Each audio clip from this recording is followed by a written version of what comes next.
Улдыға туризмнің бүгін Жидебайға жеткен сәті өзіміз көп етіп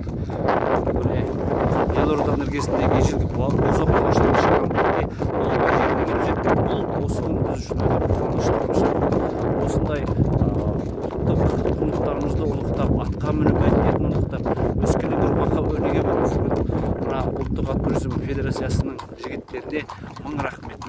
Біз 1000 шақырымды бағындырып, бүгін 30 жылдықтың тәуелсіздігіміздің 30 жылдығының қарсаңында осы Елорда іргесінен арнайы ат басын Жидебайға 1000 шақырым жүріп өтіп бастыредік.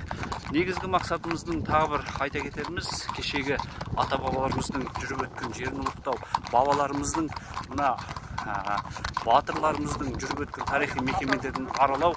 Олардың қатарында келе жатқан Берік Ақылбек ағамыз, бұл осы Улдыға туризм федерациясының құрушы ағамыз, бүгін Елорданың қасиетті Ұлабай жеріне келіп ат басын тіредік. Өздеріңіз көріп отырғандай, артымызда келе жатқан Арғымақ KZ сайтының бас редакторы, оның қасында көкшелік жас ақындарымыз Мерген Тоқсабай, артымызда келе жатқан осы нұсқаушымыз, бапкеріміз Таңжарық ағамыз. Еліміз тыныш, шаңырақ, әр шаңыраққа тек қуаныш, бақыт. Осындай ту ұстаған азаматтарымыз аман болсын.